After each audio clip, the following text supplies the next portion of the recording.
Viewers, আজকে আমি আপনাদের দেখাবো একটা অক্সিলারি ট্রান্সফরমার। যে ট্রান্সফরমারটাকে আমরা ডিস্ট্রিবিউটেড ট্রান্সফরমার বলতে পারি। একটা অক্সিলারি ট্রান্সফরমার হচ্ছে যেটা আমরা টেস্টিং এর জন্য ব্যবহার করি। ইম্পিডেন্স ভোল্টেজ কম এবং ইম্পিডেন্স ভোল্টেজ বাড়ানোর জন্য আমরা অক্সিলারি ট্রান্সফরমার ব্যবহার করি।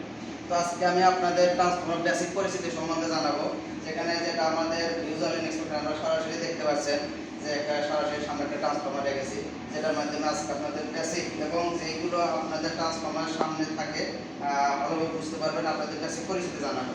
সো আমি আপনাদের সর্বপ্রথম দেখাবো হচ্ছে ট্রান্সফরমার এসটি সাইড।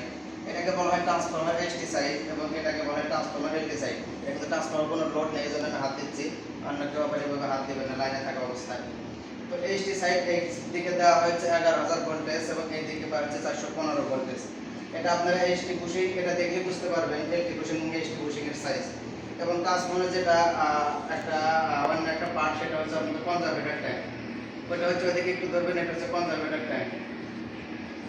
এটা হচ্ছে কনজারভেটর ট্যাঙ্ক, যেখানে হচ্ছে ট্রান্সফরমার লোডে যাওয়ার পর ট্রান্সফরমার কোয়েলটা হিট হয়। হিট হওয়ার পর ট্রান্সফরমার একটা জায়গা থাকতে হয়, যেখানে ট্রান্সফরমারটা তেলটা একটা জায়গায় যাবে, তার জন্য কনজারভেটর ট্যাঙ্কটা ব্যবহার করা হয়।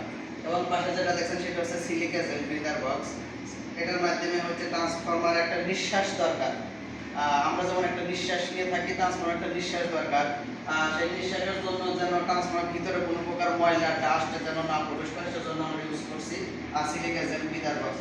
এখানে একটু জায়গা আছে যেখানে বাতাস ঢুকবে এবং বের হবে, এবং সর্বপ্রকার ধুলা ময়লা যেন না ঢুকে সেটা একটু শোষণ করে সিলিক অ্যাসিড।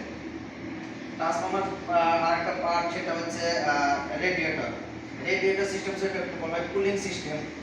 ট্রান্সফরমার হিট হওয়ার সাথে সাথে ট্রান্সফরমার গরম তেলটা উপরের দিকে উঠবে এবং ঠান্ডা তেলটা নিচের দিকে নামবে। এবং রেডিয়েটর লাগানোর কারণে ট্রান্সফরমার কোয়েল একটা সার্কুলেটিং হয়। এই সার্কুলেটিং এর মাধ্যমে ট্রান্সফরমার কোয়েলটাকে ঠান্ডা করে রাখে। আর আরেকটা পার্ট, যে পার্টটা হচ্ছে এটাকে বলা হয় টেম্পারেচার মিটার, যেটার মাধ্যমে আমরা টেম্পারেচারটা দেখতে পারি। এটা হচ্ছে টেম্পারেচার মিটার, এটার মাধ্যমে আমরা টেম্পারেচারটা বুঝতে পারবো। আর এটা হচ্ছে ক্রেনো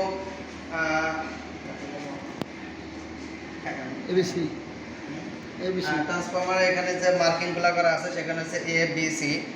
সচরাচর দেখা যায় ট্রান্সফরমার রাইট সাইডে আমরা নিউট্রালটা আমরা ধরে রাখি, যে কোনো জায়গায় রাখলে চলবে, তবে ট্রান্সফরমার ডান পাশে আমরা নিউট্রাল সাইড ধরে রাখি। এবং এটা একটা হচ্ছে স্টার ডেল্টা কানেকশন না, এই জন্য এসটি সাইডে আমরা স্টার করেছি, এসটি সাইডে আমরা ডেল্টা করেছি। অন্যান্য ডিস্ট্রিবিউশন ট্রান্সফরমারের স্টার ডেল্টা কানেকশন করা হয়, সেটা আমরা অন্য একটা ভিডিওতে দেখাবো।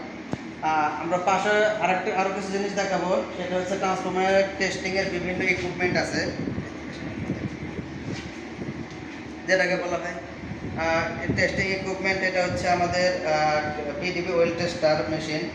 এটাতে আমরা তেলের পিডিবি টেস্ট করতে পারি। এটা আপনি একটু ওপেন করলে আমরা দেখাতে পারবো।